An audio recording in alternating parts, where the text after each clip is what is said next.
18 horas. Notícias de Manaus, Amazonas, Brasil e do mundo. Agora na Mix.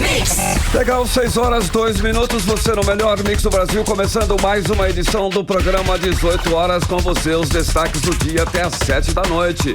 Tudo bem, Karime Leão? Tudo bem, Carlão. Muito boa noite para você, sintonizado aqui em 100,7. Boa noite especial para quem nos acompanha nas redes sociais, no @18horas news, lá no YouTube também, no Instagram. Gente, muito boa noite. Estamos juntos a partir de agora até às 7 da noite, aqui no 18 horas.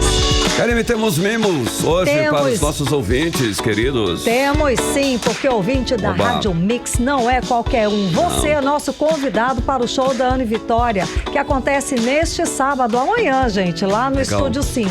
Então é o seguinte, as duas primeiras pessoas que passarem agora aqui na Rádio Mix, na Rua Fortaleza 585, no Adrianópolis, vão levar cada uma um par de ingressos para o show amanhã, lá no Estúdio 5, a partir das 9 da noite, Ana Vitória, ok? As duas primeiras pessoas que pararem agora, gente, tô falando com você, para agora esse carro aqui na porta da Rádio Mix, na Rua Fortaleza 585, no Adrianópolis. Presente pra você. Vamos conferir agora os destaques do programa 18 horas de hoje. Polícia Federal deflagrou a segunda fase da Operação Fair Play em Manaus. Os preparativos da Justiça Eleitoral para o segundo turno das eleições. Defensoria Pública do Amazonas quer proibir o empréstimo consignado para beneficiários do Auxílio Brasil. A Associação de Bares e Restaurantes quer suspender a lei seca no segundo turno das eleições no Amazonas. 6h04, essas e outras notícias, os destaques do dia você confere, hein? Hoje é sexta-feira, 21 de outubro de 2022. Vamos juntos com você até às 7 da noite em mais uma edição do 18 horas aqui no melhor Mix do Brasil. 18 horas. A Polícia Federal deflagrou hoje pela manhã a segunda fase da Operação Fair Play em Manaus. A ação cumpriu 2 mandados de busca e apreensão, bloqueio de bens dos investigados e sequestro de 3 veículos de luxo avaliados em R$900 mil. Os nomes dos alvos da operação não foram divulgados pela Polícia Federal, hein, Karime? Exatamente, Carlão. A Polícia Federal se limitou a informar apenas que a ação mirou um grupo empresarial formado por 3 empresas do setor de manutenção de equipamentos de telecomunicações. Mas as investigações revelaram que essa empresa nunca exerceu essa atividade, como explicou o delegado Marcelo Shoa para a nossa reportagem. Vamos ouvir. A segunda fase da Operação Fair Play, ela é um desdobramento das investigações, que foram levadas a efeito na primeira fase, deflagrada na última sexta-feira, dia 14 de outubro. O objetivo, no dia de hoje, foi obter maiores informações sobre uma suposta utilização de uma empresa de fachada pelos líderes da organização criminosa para aquisição e ocultação de bens e valores, em nome dessa empresa de fachada. É uma empresa do ramo de manutenção de equipamentos de telecomunicações, mas ela nunca exerceu essa atividade propriamente dita.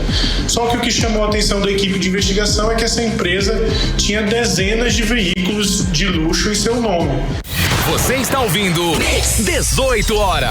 Olha só, agora um detalhe, hein, Karime, ouvintes. Um dos alvos do mandado de busca e apreensão havia sacado mais de R$500 mil dias antes da operação policial, que ocorreu no último dia 14 aqui em Manaus, Belém também, lá no Pará, Boa Vista, em Roraima, e Natal, no Rio Grande do Norte. A Operação Fair Play investigou inicialmente uma empresa do ramo de investimentos financeiros que praticou golpes contra servidores públicos e movimentou mais de R$156 milhões num período de 2 anos. E na primeira e na segunda fase da operação já foram cumpridos 21 mandados de busca e apreensão, 7 mandados de prisão temporária que já foram convertidos em prisão preventiva e ainda há um foragido, Carlão. A operação de hoje mirou basicamente um sócio oculto desse grupo empresarial. E na casa desse sócio foram apreendidos 3 carros de luxo, como já disse aí a Karime Leão, avaliados em R$900 mil. Nós vamos ouvir agora o que o delegado Eduardo Zósimo disse a respeito de tudo que foi apreendido hoje durante a operação. Hoje nós cumprimos 2 mandados de busca e apreensão, deferidos pela segunda vara. Foram deferidos também o sequestro e bloqueio de valores desses 2 alvos de hoje. Como o Dr. Uchoa falou, um dos alvos era uma empresa que supostamente oculta bens relacionados aos sócios diretores do grupo investigado, né?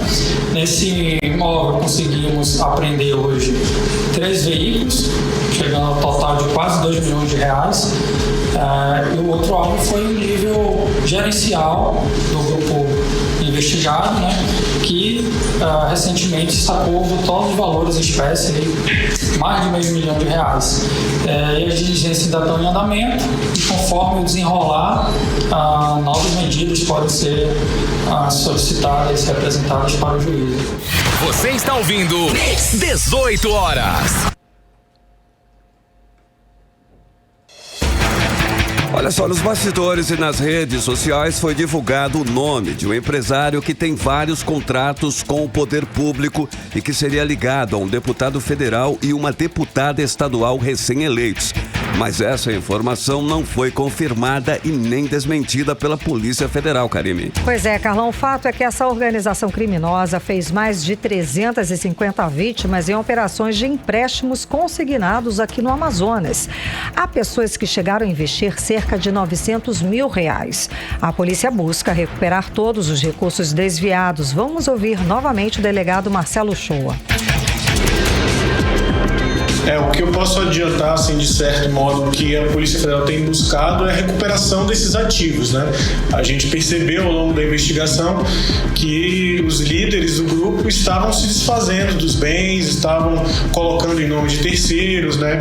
E nós temos conhecimento que são mais de 350 vítimas. Então, a ideia na recuperação de ativos também é pensando num possível, uma possível devolução desses valores em algum momento pelo judiciário, mas é algo que ainda está muito no início, né? Ainda se trata da fase investigativa. Eventual recuperação de patrimônio por parte das vítimas vai ser algo decidido na esfera judicial, e aqui eu reforço o que já foi dito na primeira semana, aliás, há uma semana, durante a primeira fase da deflagração, que nós não temos recebido aqui vítimas do esquema, justamente porque nós já temos muitos elementos, né, que foram colhidos ao longo desse 1 ano de investigação, e a orientação que a gente dá é que as pessoas que tenham sofrido prejuízo financeiro busquem, né, um advogado, a defensoria pública, né, visando entrar com ações de reparação no âmbito civil, né, acerca desse dano que ela sofreu, desse prejuízo que ela sofreu praticado pelo grupo. Você está ouvindo 18 horas. E agora, no fim da tarde, a Polícia Federal apreendeu mais um carro de luxo que foi abandonado perto da sede da Polícia Federal. Agora já são 5 veículos apreendidos que somam o valor total de R$2,3 milhões. Mix. Olha só, faltam 9 dias para o segundo turno e essas eleições já é considerada uma das maiores em 90 anos de existência da Justiça Eleitoral no Brasil, Karime. Exato, Carlão. E por determinação do Tribunal Superior Eleitoral, os estados vão manter a mesma estrutura do primeiro turno para garantir a tranquilidade e a transparência em todo o processo. Vamos acompanhar os detalhes agora na reportagem de Odiné Araújo. No próximo dia 30, último domingo de outubro, quase 156 milhões e meio de eleitoras e eleitores brasileiros voltam às urnas para escolher o próximo presidente do país e, no caso do Amazonas, o próximo governador do estado. Somente no exterior, votarão 697 mil pessoas. Em 12 estados, os eleitores também escolherão governador e vice-governador. É o caso de Alagoas, Amazonas, Bahia, Espírito Santo, Mato Grosso do Sul, Paraíba, Pernambuco, Rio Grande do Sul, Rondônia, Santa Catarina, São Paulo e Sergipe. O Tribunal Superior Eleitoral informou que vai manter a mesma estrutura e o mesmo número de pessoas trabalhando para garantir eleições tranquilas e transparentes. São 22 mil pessoas, entre servidores e colaboradores, engajados em todo o trabalho, além de mais de 5 mil juízes e juízas eleitorais, além de promotoras e promotores do Ministério Público. público. A mesma recomendação foi enviada aos tribunais regionais eleitorais de cada estado. Para tirar dúvidas dos eleitores, o TSE está investindo em vídeos com o passo a passo de como vai ser a votação neste segundo turno. Uma das dúvidas é quanto aos eleitores que não votaram no primeiro turno. Isso não é um problema. Se você ainda não justificou, você tem prazo para isso e isso não vai te impedir de você votar no segundo turno, tá bom? Então, ainda que você, por alguma razão, tenha perdido o primeiro turno das eleições, não deixe de participar da festa da democracia no dia 30 de outubro, que você vai poder votar sim, caso o seu título esteja regular. A documentação é a mesma do primeiro turno. Além do título, um documento oficial com foto. O horário de votação também é o mesmo do primeiro turno. Sim, será o mesmo e assim como no primeiro turno, ele vai seguir simultaneamente o horário de Brasília. Por que eu estou falando simultaneamente o horário de Brasília? No horário de Brasília é das 8 horas às 17 horas. Mas se no seu estado, por exemplo, tem um fuso horário que é diferente em 2 horas a mais do que o horário de Brasília, então vai respeitar esse intervalo também. No seu horário local, vai ser 2 horas mais tarde, a eleição vai começar, 2 horas mais tarde também vai terminar. Mas é claro que quando a gente vai olhar de uma maneira geral, esse horário vai estar simultâneo, porque em todas as sessões a gente vai finalizar a eleição no mesmo momento para que a totalização ela comece de forma simultânea também em todo o país. Aqui no Amazonas, a votação será das 7 da manhã às 4 da tarde. Odinaia Araújo para o 18 horas. Você está ouvindo 18 horas. Às 6 horas e 13 minutos, vamos falar sobre os assuntos de Brasília com o nosso jornalista, o correspondente Carlos Eduardo Matos. Cadu, boa noite, Cadu. Bom, vamos seguir falando agora de eleições presidenciais. A ministra do Tribunal Superior Eleitoral, Maria Cláudia, voltou atrás da própria decisão e negou o direito de resposta ao candidato Lula sobre as acusações de ladrão e corrupto feitas pelo presidente Bolsonaro. Cadu, está uma confusão, está uma salada essas decisões, hein? Conta pra gente mais detalhes sobre o assunto. Alô, perdemos o contato? Não, tá tudo bem, Karine. Ok, vamos lá. Boa noite, Cadu. Boa noite. Boa noite, Karine. Boa noite, Carlão. Boa noite, ouvintes do programa 18 horas. Esse é mais um capítulo da novela do segundo turno das eleições presidenciais, Karine, que está chegando no finalzinho com fortíssimas emoções, né? Mas como diria Odorico Paraguaçu, antes de chegarmos aos finalmente, vamos falar dos entretantos, viu? Vou fazer um breve resumo aí rapidinho dessa história para os nossos ouvintes entenderem o que está acontecendo. O candidato Lula havia entrado com recurso no TSE pedindo direito de resposta aos vídeos que foram publicados pelo adversário, o presidente Bolsonaro, que chamou Lula de ladrão e de corrupto. Os advogados alegaram que as afirmações feriram a honra de Lula e por isso vem ajudando a propagar notícias falsas. Na última quarta-feira, agora, a ministra do TSE, Maria Cláudia Buchianeri, acolheu o pedido dos advogados de Lula e concedeu o direito de resposta, tirando de Bolsonaro e dando a Lula o espaço correspondente a 164 inserções de 30 segundos na programação da TV aberta. No jogo estratégico da campanha eleitoral, Karine, Lula teria muito mais espaço para falar e Bolsonaro teria muito menos espaço. Era uma situação decisiva aí para esse segundo turno. Por isso, os advogados de Bolsonaro recorreram da decisão e fizeram a ministra Maria Cláudia voltar atrás e desfazer o que havia feito. Anulou a própria decisão e tirou de Lula o direito de resposta. Mas por que ela fez isso? Porque, para evitar uma enxurrada de recursos, ela submeteu esse caso ao colegiado do TSE. Ou seja, a análise do direito de resposta de Lula vai ser analisado pelo plenário e não mais por um só ministro, no caso ela. O julgamento vai ser virtual a partir da meia-noite de hoje e deve durar em torno de 24 horas. Então é possível que até o fim do dia de amanhã, sábado, saberemos o resultado. E o resultado desse julgamento é importantíssimo, tanto para Lula, que além de ter o direito de responder às acusações do adversário, almeja ter um tempo maior na propaganda eleitoral, quanto para Bolsonaro, que luta para manter o tempo que lhe foi assegurado pelo TSE. Então vamos aguardar, Karine, porque vai ser emoção até o fim dessa semana. Karine, essa batalha por direitos de resposta segue movimentando o TSE desde o início do primeiro turno, né? Até agora, o candidato Lula conseguiu remover 334 notícias falsas com a ajuda de decisões judiciais. Já o candidato Bolsonaro conseguiu remover 10 publicações falsas. Aí o eleitor diz, puxa vida, o TSE está favorecendo Lula. Não é isso. É que o volume de ações contra Bolsonaro teria sido bem maior. Inclusive está em andamento uma campanha dos apoiadores de Bolsonaro acusando o TSE de censura. O pastor André Valadão, inclusive um líder evangélico, gravou um vídeo como se tivesse sido obrigado a dar um direito de resposta, mas foi um conteúdo falso, porque o TSE nunca o obrigou a tomar uma medida dessa natureza. E o Procurador-Geral da República, Augusto Aras, pegou esse embalo aí de acusar o TSE de censura. Hoje à tarde, ele ingressou com uma ação no STF para tentar barrar aquela resolução que foi aprovada ontem pelo TSE, que nós falamos aqui, que permite a exclusão mais rápida, mais célere, mais veloz dos conteúdos falsos das redes sociais, utilizando apenas decisões judiciais já tomadas. Ele alega que o TSE estaria cometendo censura.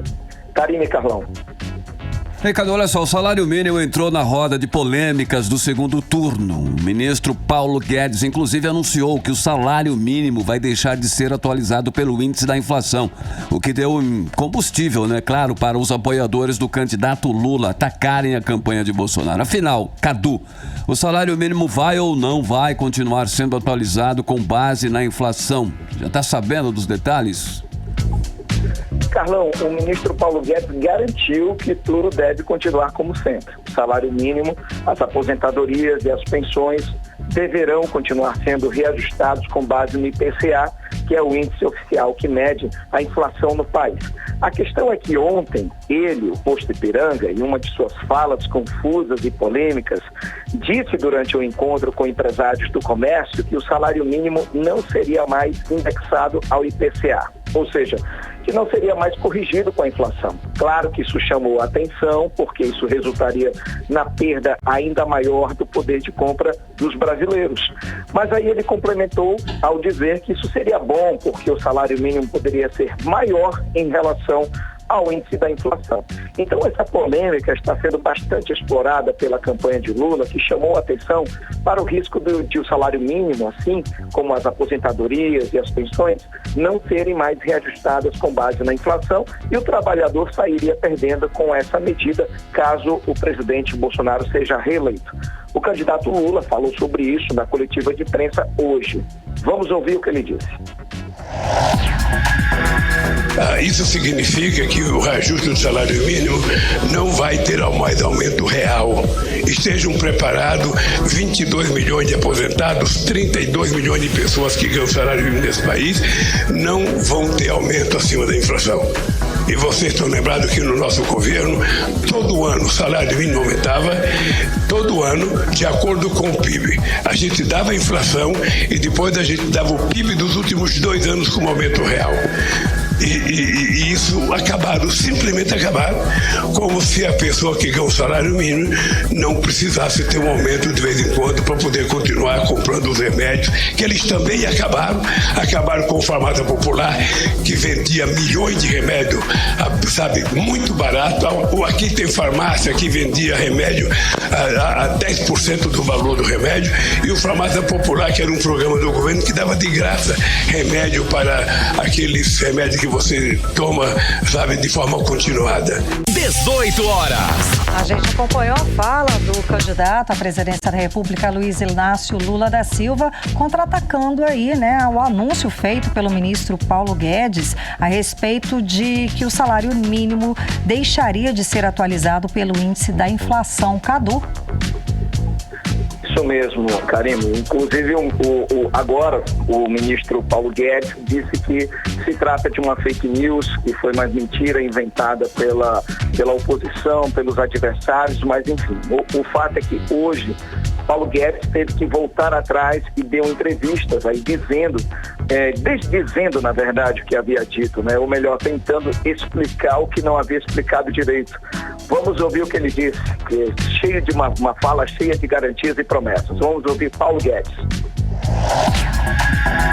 Então é um compromisso nosso, um governo que deu sempre os reajustes da inflação durante a pandemia. Agora que a pandemia acabou, vai ser a inflação e mais um pouco.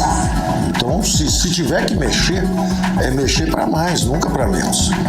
Então, está garantido que os reajustes de salário mínimo e os reajustes de aposentados serão pelo menos igual à inflação. É a inflação e mais um pouco.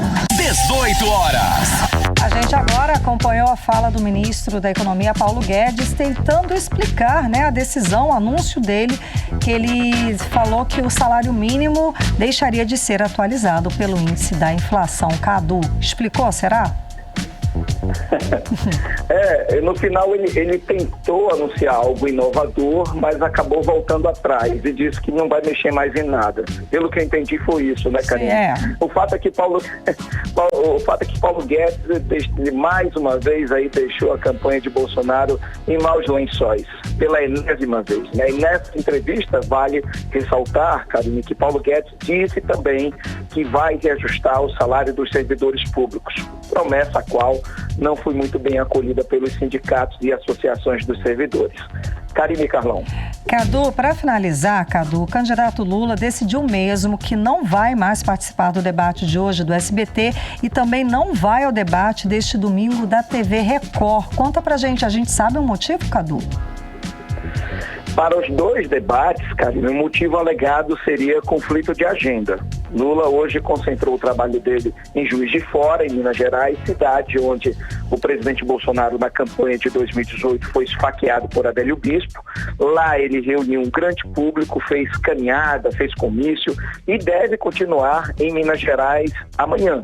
Por essa razão, ele disse que não vai ao debate do SBT, impute com as empresas de comunicação, inclusive a CNN, que também vai transmitir o que seria o debate, né? Hoje, às 9h30 da noite, horário de Brasília. Então, pelas regras, o debate vai ser transformado em sabatina, já que o presidente Bolsonaro manteve o compromisso e vai estar presente. Então, por cerca de 1 hora, o presidente Bolsonaro vai sabatinado. E o apresentador, o Carlos Nascimento, ele vai frisar, vai filmar a cadeira ali do ex-presidente Lula, reforçando que ele se recusou a estar presente no debate.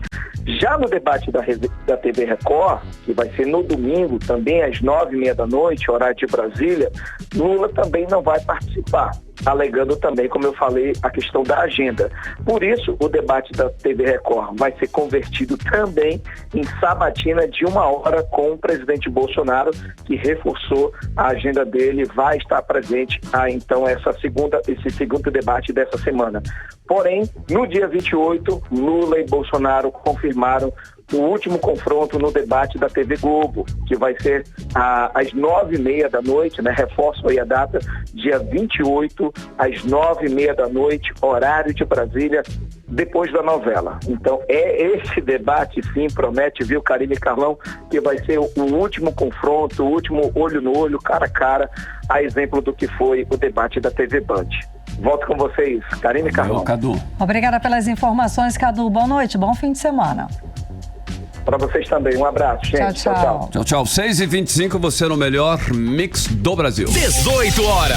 Karine, nós temos convites hoje aí para os nossos queridos ouvintes, não é isso? O show da Ana Carolina, é isso? Exato, aí, Carlão. E você, ouvinte da Mix, é nosso convidado especial para o show que acontece amanhã, sábado, lá no Estúdio 5. E para ganhar, Presta Karine, atenção, as 2 primeiras pessoas que pararem agora aqui na Rádio Mix, na Rua Fortaleza 585, Adrianópolis, cada uma leva um par de ingressos. Você é nosso convidado. Então, para agora. Tá valendo. Tô falando com você, tá valendo. Valeu. Para agora aqui na Rua Fortaleza 585, no Adrianópolis, Rádio Mix. E você leva um par de ingressos para o show Ana Carolina amanhã no Estúdio 5.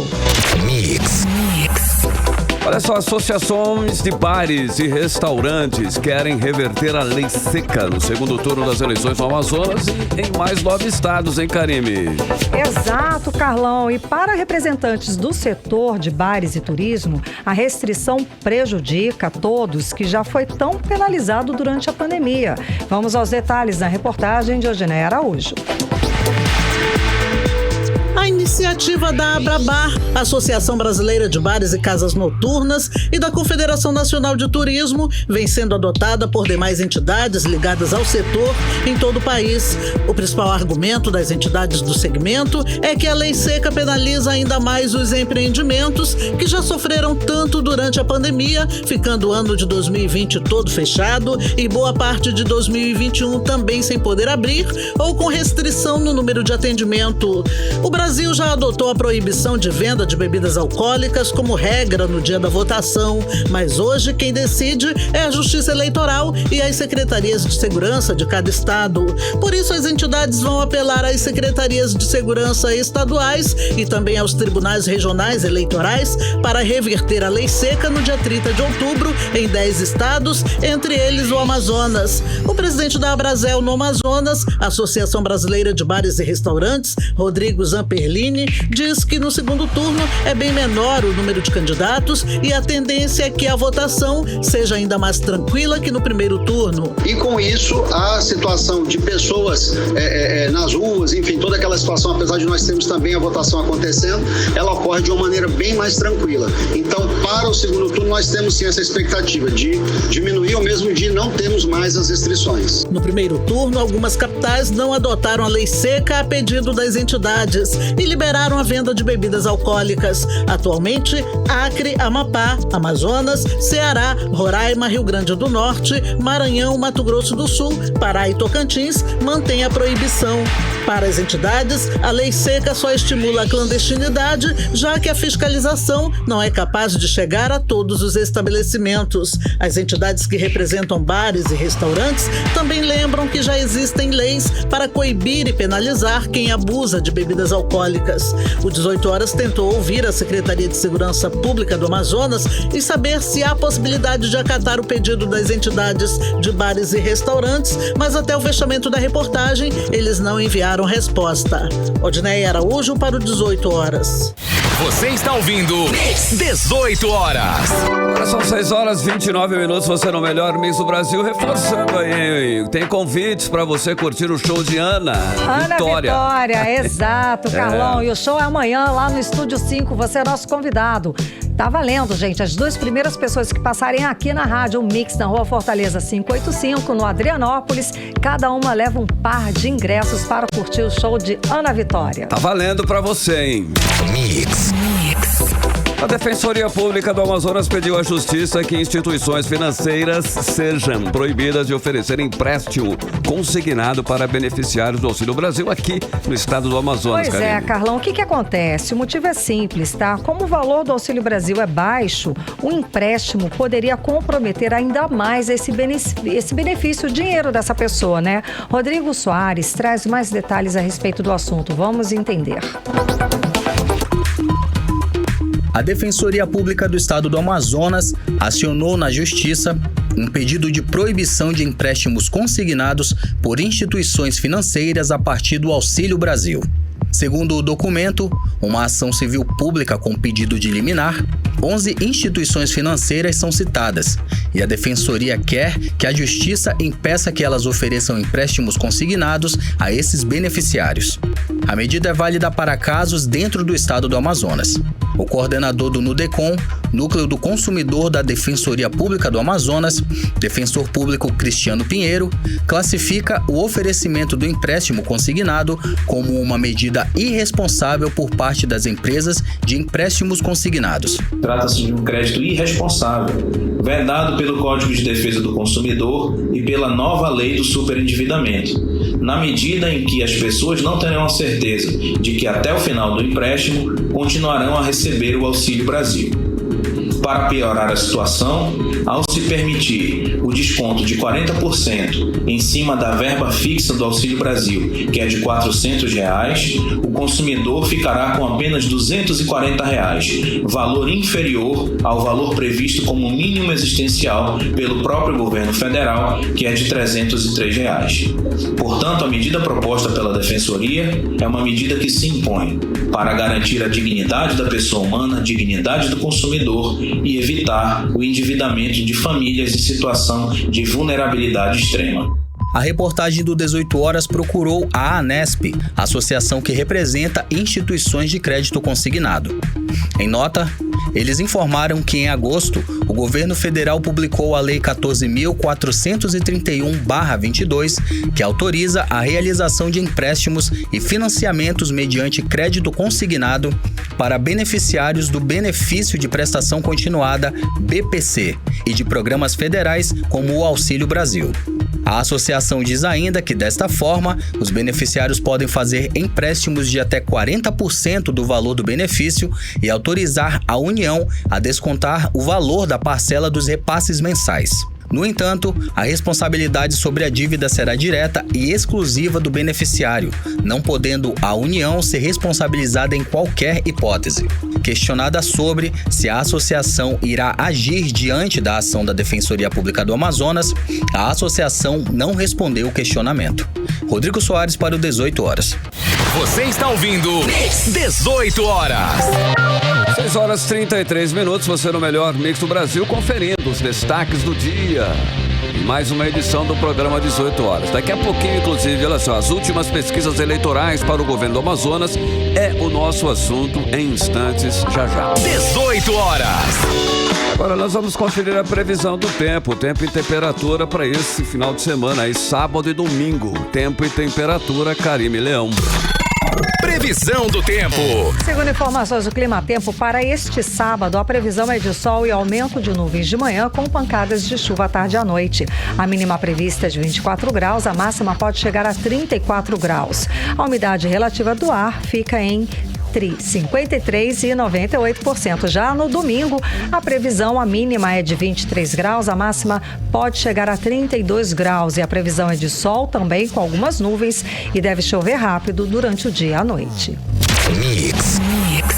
Olha só, Manaus libera a 5ª dose de reforço da vacina contra a Covid-19. Pessoas a partir de 18 anos de idade com alto grau de imunossupressão já podem receber a 5ª dose da vacina aqui em Manaus, Karime. Exato, e conforme a recomendação do Ministério da Saúde, deve ser respeitado um intervalo de pelo menos 4 meses desde o recebimento da 4ª dose, viu? Bom, segundo a Secretaria Municipal de Saúde, a aplicação da dose para o público está disponível nos mais de 80 pontos de vacinação da cidade. Karime, olha só, a lista completa com os locais e também os horários de vacinação estão no site da Secretaria Municipal de Saúde, que é o site seguinte, censa.manaus.am.gov.br, censa.manaus.am.gov.br. 18 Horas. Olha só, chegou a hora de investir o seu tururi e dançar o 2 pra lá e o 2 pra cá no Boi Manaus, Karime, e ouvintes em 100,7. Boi Manaus 2022 começa hoje. Serão 3 noites com sucessos da toada para comemorar aí os 353 anos, Karime, da nossa capital, hein? Exato, Carlão. E com o tema de volta às origens, esta edição vai contar com mais de 50 atrações musicais e culturais. A festa é gratuita e vai voltar a acontecer lá no Sambódromo. Vamos aos detalhes com a repórter Nathalie Moraes. A celebração dos 25 anos do Boi Manaus, que começa hoje, contará com 20 horas de shows. O evento tem mais de 50 atrações confirmadas que devem animar os torcedores de garantido e caprichoso em trios elétricos durante os 3 dias de festa no Sambódromo. O evento, que integra a programação em comemoração aos 353 anos da cidade, começa hoje e vai até domingo, com todo o ritmo e emoção das toadas dos bumbais que marcaram marcaram gerações. O secretário de Comunicação da Prefeitura de Manaus, Israel Conte, destaca que grandes artistas do Boi Bumbá mortos durante a pandemia de Covid-19 serão homenageados durante a grande festa. Boi Manaus 2022 completa 25 anos, 25ª edição. Esse ano nós vamos homenagear 3 grandes artistas amazonenses que infelizmente se foram no período da pandemia, que é o Clíncio Araújo, Arlindo Júnior e o Zezinho Corrêa. As pessoas que quiserem brincar atrás dos trios elétricos precisam estar usando a camiseta do evento conhecida como Tururi. Para garantir a segurança dos brincantes, a camisa tem uma novidade em relação à identificação, como explica o diretor de eventos da Manaus CUT, Clemilton Pinto. O Tururi tem um QR Code, um código de barra, que é para aferir e proteger da pirataria. Já recebemos a ordem hoje que todos vão brincar na avenida. Quem comprar o Tururi vai ter o privilégio de estar no backstage, mas quem não comprou também vai poder brincar junto com os trios. O diretor-presidente da Manaus CUT, Alonso Oliveira, explica que os shows serão gratuitos. A dinâmica dos bois elétricos na avenida foi dividida em 8 apresentações com duração de 50 minutos cada. Estamos aqui esperando o público que curtiu o Boi Manaus, sabe muito bem como estamos trabalhando, voltando com esse público massa nos grandes eventos, cuidando dos detalhes aqui para que tudo ocorra bem. Certamente nós já temos aqui um público esperado acima de 50 mil pessoas para hoje, a primeira noite, e estamos aqui com o centro integrado, toda a parte de mobilidade urbana já foi acionada, segurança eletrônica e segurança presencial dentro e no entorno da área do sambódromo. O Boi Manaus chega com todo o ritmo e emoção das toadas que marcaram as 2 últimas décadas do gingado, que representam o norte do país. Nathalie Moraes para o 18 horas. Você está ouvindo 18 horas. Também 6 horas e 38 minutos. Daqui a pouquinho você confere no 18 horas. Economia aquecida. O Amazonas deve movimentar mais de R$1 bilhão com novos investimentos na Zona Franca de Manaus. Esse é o nosso assunto em instantes. 18 horas. Agora 6 horas e 38 minutos. Vamos falar sobre os bastidores da política local. Vamos conversar com a repórter Artemisa Gadelha.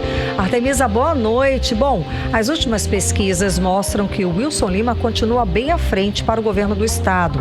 Eduardo Braga não tem ido mais para o interior como fez lá no primeiro turno. Bom, a campanha ficou morna ou existe alguma estratégia para esses últimos dias, né? Será que ainda vai dar tempo? Será que ainda vamos ter muita movimentação? Boa noite, Artemisa.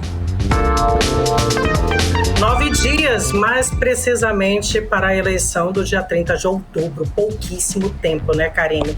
Ainda mais que todas as pesquisas apontam a vitória de Wilson Lima, do União Brasil, em larga vantagem contra Eduardo Braga, do MDB. Boa noite para você, boa noite, Carlão, boa noite a todos que acompanham o programa 18 horas. Então, existem alguns comentários aí de que a campanha de Braga estaria esfriando, principalmente no interior. Nós já havíamos comentado sobre o pé no freio, né, da campanha dele. Isso tem levado a uma certa mornidão, a gente tem percebido isso. Mas pessoas próximas a Braga dizem que não, que a estratégia dele é a concentração aqui na capital, pois existem grandes chances, segundo a equipe de Braga, dele passar o Wilson Lima aqui em Manaus. Eu conversei com o articulista político Braia Douzani. Segundo ele, o segundo turno é uma nova eleição onde tudo é possível. Vamos ouvi-lo. Não existe eleição ganha. Não existe garantia nenhuma que esse ou aquele vai vencer. É importante a gente lembrar do caso da derrota do Coronel Menezes, que nos 10% das urnas, os 10% finais das urnas, perdeu a eleição, né? Eduardo Braga tem uma dificuldade no interior do Amazonas muito clara, muito concreta. Entretanto, me parece disse que ele está apostando na capital para que a capital, Manaus, anule essa diferença que ele tem no interior. Tanto é verdade isto que você vê ele se dedicando quase que integralmente à capital, com suas reuniões, com eventos, com parcerias, né? Ele entende, e isso é muito claro, que Manaus dará essa vitória para ele caso essa vitória ocorra. 18 horas. Ouvimos então o articulista político Braia Douzani. Bom, o governador do Amazonas, o Wilson Lima, apesar da larga vantagem que tem sobre o adversário, ele não relaxou nesse segundo turno. Continua dando atenção ao interior do Amazonas, esteve em vários municípios, inclusive hoje ele visitou o município de Apuí. O articulista Braia Douzani também comentou o assunto. Vamos ouvi-lo novamente. Ele está fazendo uma campanha muito concreta, muito robusta, principalmente no interior. Justamente também porque ele entende que ele tem um teto em Manaus, uma vez que, em análise, a gente costuma dizer que Manaus é a cidade da rejeição. Então, ele está fazendo uma campanha, talvez, com uma estratégia contrária do senador Eduardo Braga, explorando o interior, que ele ganhou em praticamente todos os municípios, e aí agora com certeza ele vai querer aumentar essa margem, e ele está fazendo isso com bastante empenho. Isso é visível, a gente pode olhar as redes sociais dele e constatar isso. 18 horas. Ouvimos então o articulista político Braia Douzani, análise também referente ao segundo turno ao candidato Wilson Lima, ele que já havia comentado também do candidato Eduardo Braga. Karime Carlão. Artemis, olha só, a discussão do momento é sobre censura, mediante as últimas decisões do Tribunal Superior Eleitoral sobre as eleições desse ano, ok? Isso tem provocado aí um debate na sociedade entre especialistas sobre o assunto. Só que muita gente tem confundido censura com combate a fake news. Conta pra gente aí, tá acontecendo?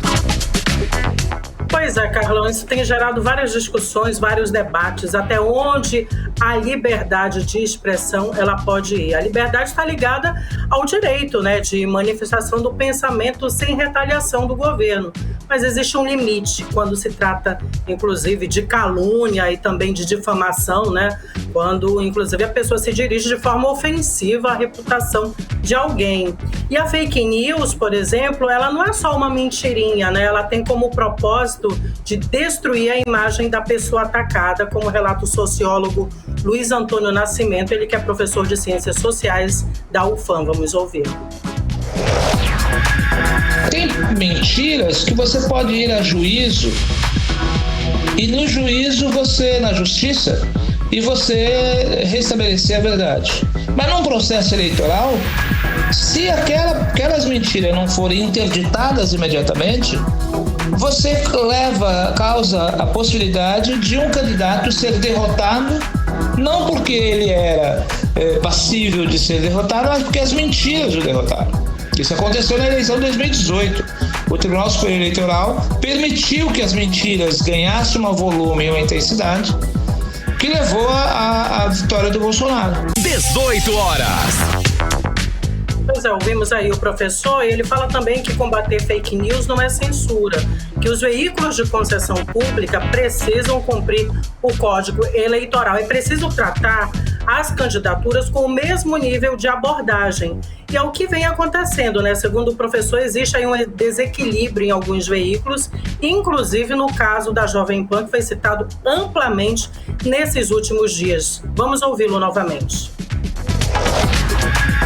Ela tem falado exclusivamente bem do Bolsonaro, omitido todas as críticas ao Bolsonaro e ao seu governo, e de outra forma tem falado exclusivamente mal do ex-presidente Lula, omitindo todas as possibilidades de as críticas positivas ao governo, ao Lula e à pessoa do Lula e do Partido dos Trabalhadores. Isso é um desequilíbrio, o que não é permitido pela lei.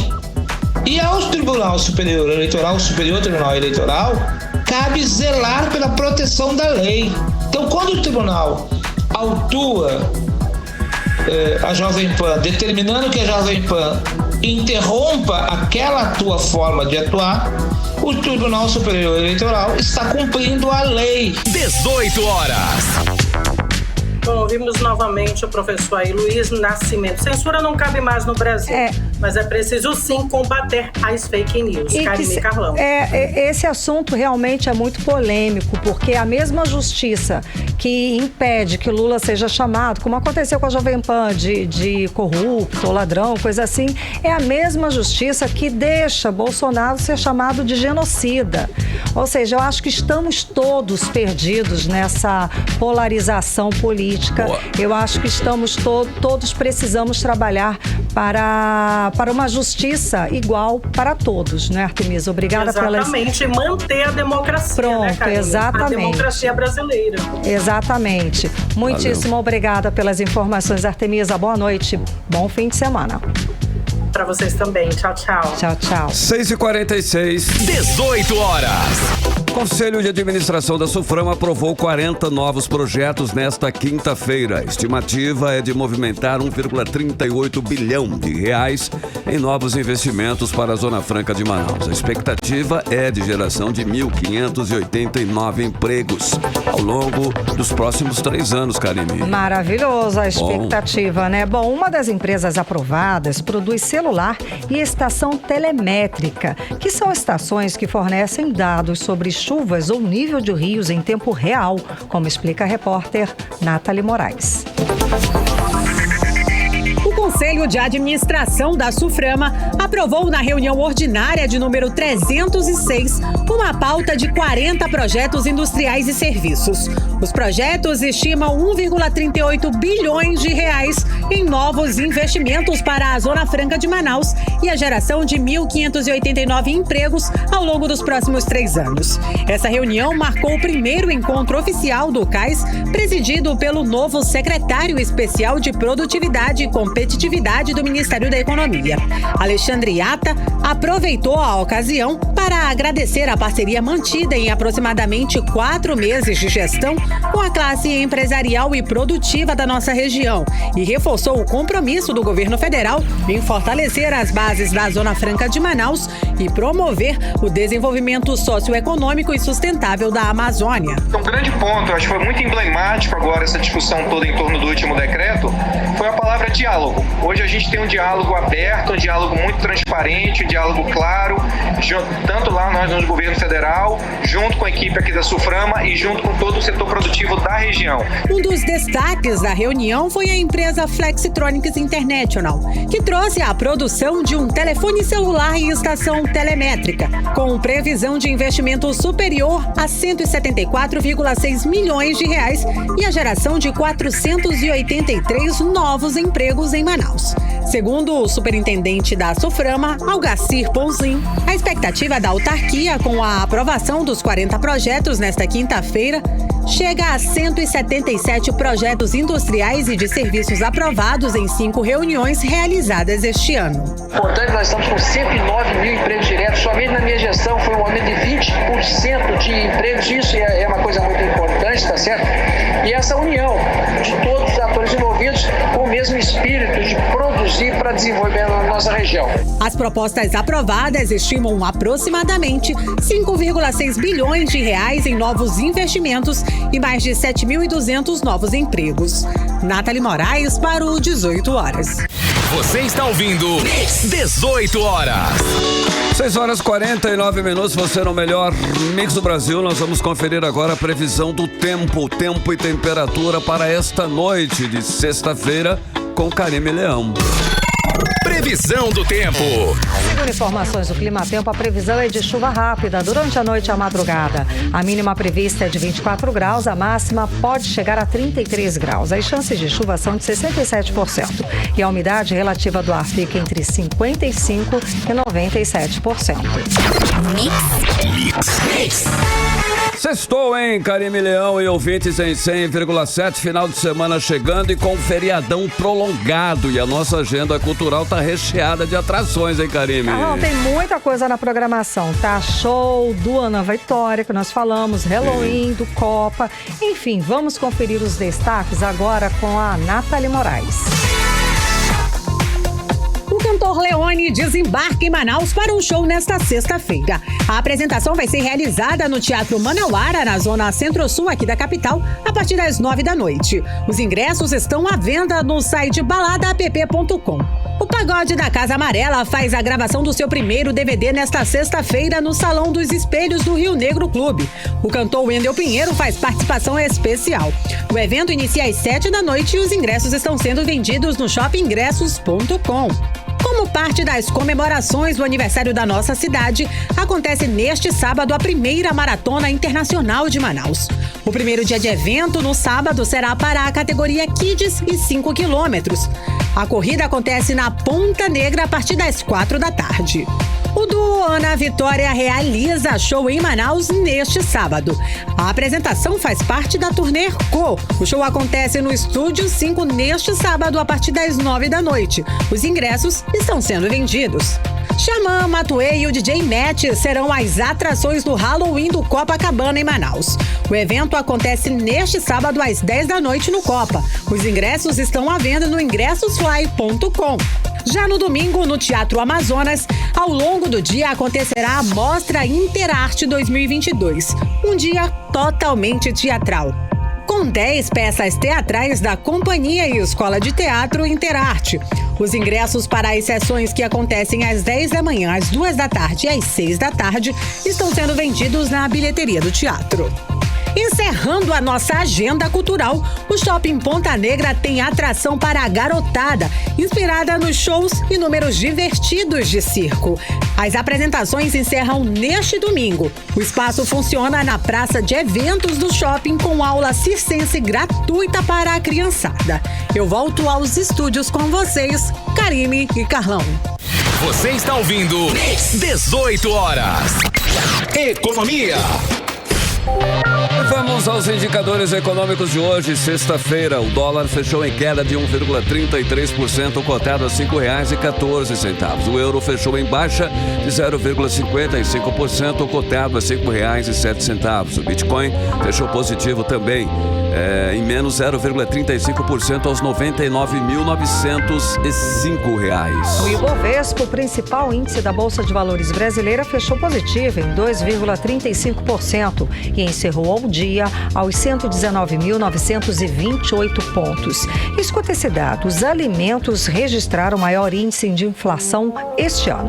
Apesar dos recentes sinais de trégua dos preços no Brasil, o grupo Alimentação e Bebidas ainda acumula inflação de 9,54% de janeiro a setembro. É a maior alta para os 9 primeiros meses em 28 anos. Os dados são do Índice Nacional de Preços ao Consumidor Amplo, IPCA. Em setembro, o grupo Alimentação e Bebidas até recuou 0,51%.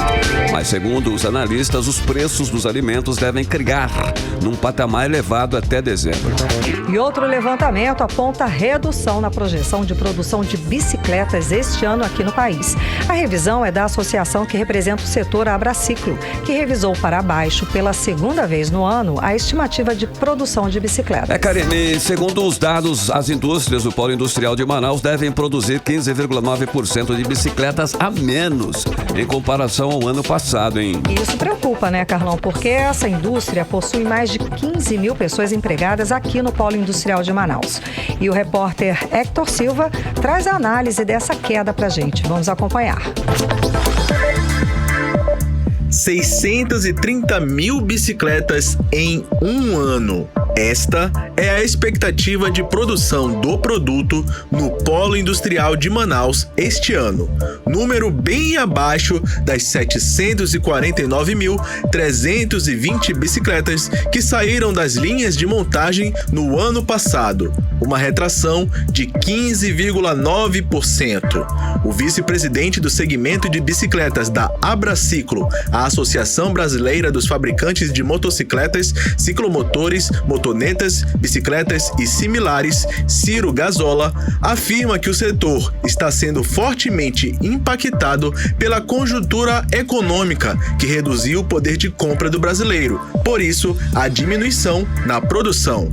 Fechamos esse último setembro de 2022 com um pouco mais de 48 mil bicicletas, traduzindo num ano de desafios em que a produção acumulada chega a menos 19% de crescimento nesse momento, e isso impulsionado pelo todo o desequilíbrio entre renda, inflação, os efeitos do aumento de taxas de juros e também todo o processo que está ligado à queda de procura e compra por bicicletas de baixo preço e ainda a falta de insumos para atender a demanda de bicicletas de médio e alto preço. Nós vemos uma situação, estamos reatualizando a projeção de 2022 para o ano completo de 750 para 630 mil bicicletas, o que vai traduzir num decréscimo próximo a 16%. O Polo de Bicicletas de Manaus possui atualmente cerca de 15 mil postos de trabalho e a diminuição na produção pode atingir diretamente esses empregos. Ainda assim, Ciro Gazola acredita em uma projeção maior de produção e venda para o ano que vem, o que pode garantir os empregos. Temos expectativa de que estaremos entrando no ano de 2023 com uma normalização e com a gradual retomada de abastecimento e realmente também a economia começando a rumar para novos caminhos. Acreditamos que voltaremos a novos ciclos de crescimento como tivemos nos últimos anos. Hector Silva para 18 horas. Você está ouvindo 18 horas. A quarta edição da Feira do Polo Digital de Manaus acontece nos próximos dias 3, 4 e 5 de novembro no Centro de Convenções Vasco Vasques. A feira é considerada um dos maiores eventos do empreendedorismo e tecnologia da região norte. Está com inscrições abertas, inclusive. Exato, Carlão. A feira é realizada pelo Conselho de Desenvolvimento Econômico, Sustentável e Estratégico de Manaus. O evento é gratuito e conta com diversas atrações voltadas à tecnologia, como explica a repórter Nathalie Moraes. Mais de 50 expositores, diversas ideias para melhorar não só a indústria, mas também outros setores, a Feira do Polo Digital de Manaus chega à sua quarta edição. As inscrições podem ser realizadas de forma gratuita no site do evento, feiradopolodigitaldeManaus.com.br. A edição deste ano traz como temática Manaus Global e busca levar a imagem da nossa cidade como um polo tecnológico para investidores interessados de todo o mundo. Considerado um evento já de sucesso, a quarta edição traz uma nova estrutura, onde as apresentações e palestras levarão ao público o potencial inovador de empresas regionais e internacionais. Esta edição da feira acontecerá nos dias 3, 4 e 5 de novembro, de 2 da tarde às 10 da noite, no Centro de Convenções Vasco Vasques. O presidente do Condese Manaus, Euler Guimarães, explica um pouco mais sobre as oportunidades geradas na feira. A gente vai receber, inclusive, palestrantes de várias empresas e vários lugares do Brasil. Daí, além disso, a gente também tem os stands, né? Os expositores que vão mostrar o que eles têm de novidades para o mercado. Nós temos institutos que participam, empresas de tecnologia, também startups e universidades. Então, todos levam aí o que eles têm de melhor, né, para mostrar para a sociedade amazonense e também com o intuito de fazer negócio. Então, um outro público que comparece bastante são empresários em busca de conhecer novidades, né, para os seus negócios, tanto da área de construção quanto a área de varejo, área de hospedagem, enfim, né, de uma forma geral, as pessoas procuram conhecer o que tem de novidades para que possam melhorar, né, a performance dos negócios. Além de exposições de empresas, a programação da feira traz diversas oficinas e palestras, com temas como a implantação do 5G, transformações tecnológicas em empresas tradicionais, tecnologias de fronteira e a criação de novos negócios. A programação, que vem sendo pensada em trilhas específicas dentro da temática tecnológica, já confirma em primeira mão a realização de oficinas de modelagem e impressão 3D e competições de desenvolvimento de software para as melhores equipes do evento. Nathalie Moraes para o 18 horas. Você está ouvindo 18 horas. 7 em ponto, seguimos direto para o editorial 18 horas. Editorial 18 horas. A Constituição veda retrocesso em proteção ambiental. Esta é a posição da presidente do Supremo Tribunal Federal, ministra Rosa Weber, sobre a paralisação do Fundo Amazônia. Para ela, o fundo se consolidou como a principal política pública financeira em vigor de combate ao desmatamento e conservação das florestas e desenvolvimento sustentável. O Fundo Amazônia capta recursos de doadores internacionais e nacionais e os reverte em ações de preservação ambiental. Não recebeu doação em 2019 e 2020. A presidente do STF destacou que somente uma política de Estado contínua e duradoura tem capacidade institucional de reverter o quadro de devastação social, humana, normativa e ambiental. Segundo Rosa Weber, o desgaste da política ambiental brasileira na Amazônia Legal é reflexo de fiscalização e incentivos governamentais.